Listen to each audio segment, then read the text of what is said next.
নমস্কার বন্ধুরা, welcome to SB sport zone. তো এই ভিডিওতে আমরা কথা বলবো বেশ কিছু গুরুত্বপূর্ণ আপডেট নিয়ে। বেশ কিছু গুরুত্বপূর্ণ আপডেট বেরিয়ে আসে, এই আপডেটগুলি আজকের এই ভিডিওতে তোমাদেরকে জানাবো।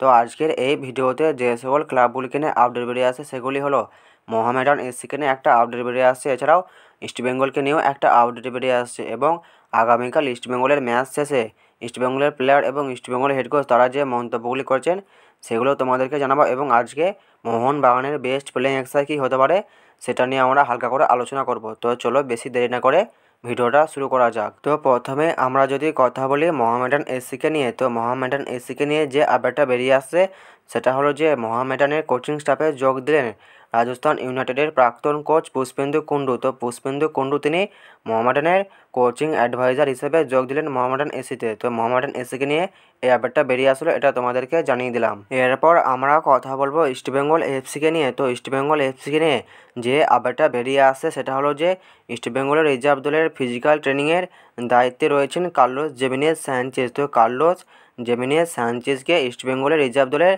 ফিজিক্যাল ট্রেনিংয়ের দায়িত্ব দেওয়া হয়েছে। এরপর ব্যাপার হলো এটাই যে তোমরা সকলেই জানো যে কার্লোস জেমিনেজ স্যানচেজ তিনি ইস্টবেঙ্গলের সিনিয়র দলের ফিটনেস কোচ ছিলেন। তো তাকে সেখান থেকে সরিয়ে দেওয়া হয়েছে, কিন্তু তাকে ইস্টবেঙ্গলের দল তাকে ছেড়ে দিতে চেয়েছিল, কিন্তু তার সঙ্গে কন্ট্যাক্ট থাকার জন্য তাকে ছাড়তে পারেনি, কারণ কার্লোস জেমিনেজ স্যানচেজ তিনিও দল ছাড়তে রাজি হয়নি। তো সেই জন্য কার্লোস জেমিনেজ স্যানচেজকে ইস্টবেঙ্গলের রিজার্ভ দলের দায়িত্ব দেওয়া হয়েছে। তো ইস্টবেঙ্গলকে নিয়ে এই আপডেটটা বেরিয়ে আসলো, এই আপডেটটা তোমাদেরকে জানিয়ে দিলাম। এরপর আমরা যে বিষয়টা নিয়ে কথা বলবো সেটা হলো যে আগামীকাল ইস্টবেঙ্গলের ম্যাচ শেষে ইস্টবেঙ্গল এফসির বিদেশি সেন্টার ফরওয়ার্ড দিমিত্রি দিয়ামন্টাকোস তিনি যে মন্তব্যগুলি করেছেন সেগুলি হলো, তিনি বলেন যে মোহামেডানের বিরুদ্ধে ম্যাচটা আমাদের অনেক আত্মবিশ্বাস যোগায়। ওদের বিরুদ্ধে ক্লিন শিট রাখতে পারায় আমরা 1 পয়েন্ট পেয়েছি। আজকের জয় আমাদের 3 পয়েন্ট এনে দিয়েছে। গত ম্যাচের মতো আমরা একসঙ্গে ডিফেন্স করেছি, যার ফলে প্রতিপক্ষের কাজটা আরও কঠিন হয়ে ওঠে। দলের জন্য আমাদের সব ম্যাচই এরকম লড়াই করতে হবে এবং এই খেলাটা আমাদের বজায় রাখতে হবে। তো আগামীকালের ম্যাচ শেষে দিমিত্রি দিয়ামন্টাকোস তিনি এই মন্তব্যগুলি করেছেন। দলের 1 নম্বর ফরওয়ার্ডের এই কথায় মুগ্ধ হয়ে কোচ বলেন, দলের স্ট্রাইকার যদি সাংবাদিক বৈঠকে ক্লিন শিট নিয়ে কথা বলে তাহলে বুঝতেই হবে আমাদের খেলোয়াড়দের পারফরমেন্সে কতটা তীব্রতা রয়েছে।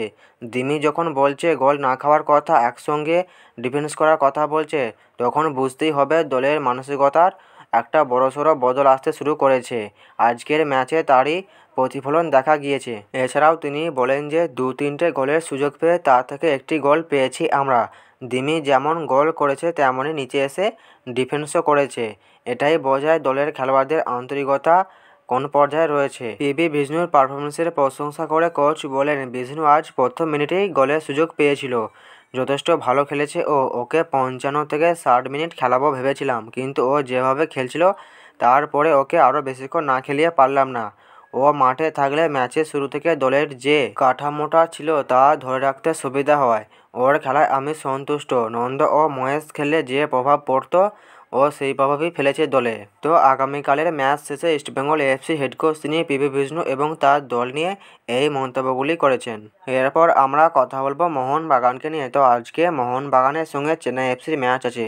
তো এই ম্যাচে মোহনবাগানের বেস্ট প্লেইং এক্সারসাইজ কী হতে পারে সেটা নিয়ে আমরা হালকা করে আলোচনা করব। মোহনবাগানের লাস্ট যে ম্যাচ ছিল, তো সেই ম্যাচের জন্য মোহনবাগানের দলকে নিয়ে যে প্লেইং এক্সারসাইজের কথা বলেছিলাম সেটা মিলে গিয়েছিল। তো মোহনবাগানের হেড কোচ তিনি সেরকমই দল নামিয়েছিল, ফরমেশন থেকে প্লেয়ার থেকে সব সেম ছিল, মানে আমি যে প্লেইং এক্সারসাইজের কথা বলেছিলাম সেরকমই দল নেমেছিল সেবারে। আজকে মোহনবাগানের দল নিয়ে আমি যে প্লেইং এক্সারসাইজটা বানিয়েছি আমি সেটা 4-2-3-1 এই ফরমেশনে সাজিয়েছি। গোলকিপার হিসেবে থাকবেন বিশাল কায়েত, লেফট ব্যাক পজিশনে থাকবেন সুভাশিস বোস, রাইট ব্যাক পজিশনে থাকবেন দিব্যেন্দু বিশ্বাস। তো দিব্যেন্দু বিশ্বাস তিনি কেন থাকছেন, ব্যাপারটা হলো এটাই যে আশিস রায়ের এখন যে আপডেটটা বেরিয়ে আসছে সেটা হলো যে আশিস রায় তিনি মোটামুটি পুরোপুরি ফিট হয়ে গেছেন, এরকমই আপডেট বেরিয়ে আসছে।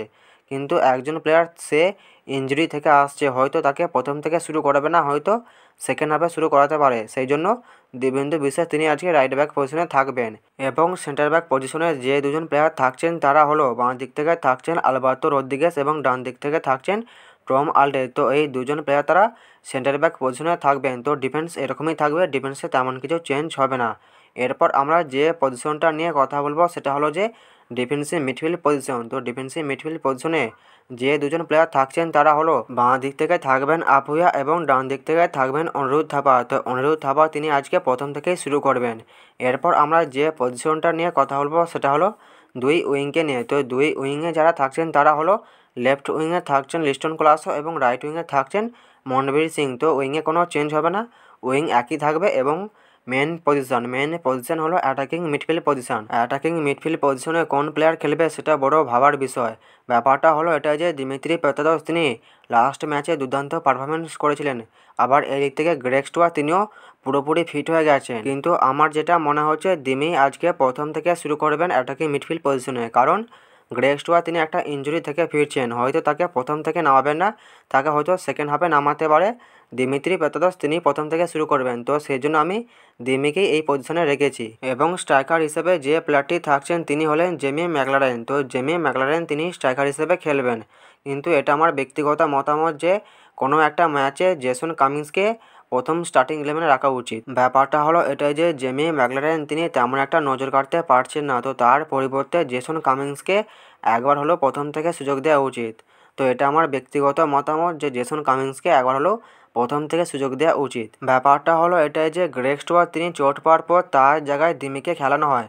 দিমি কিন্তু এই মরশুমে তার ফর্মের ধারে কাছেও ছিল না, কিন্তু তাকে কয়েকটা ম্যাচ প্রথম থেকে খেলানোর পর কিন্তু তিনি তার আসলে ফর্মের কিছুটা হলো কাছাকাছি এসেছেন। তিনি লাস্ট ম্যাচে দুর্দান্ত পারফরমেন্সও করেছিলেন। তো সেই জন্যই বলছি জেমি ম্যাকলারেন তিনি তো তেমন নজর কাটতে পারছে না, তার পরিবর্তে জেসন কামিন্সকেও একবার হলেও সুযোগ দেওয়া উচিত প্রথম থেকে। তো এই ভিডিওতে তোমাদেরকে এগুলোই জানানো ছিল, এগুলো তোমাদেরকে জানিয়ে দিলাম। তো দেখা হচ্ছে নতুন কোনো একটা ভিডিওতে।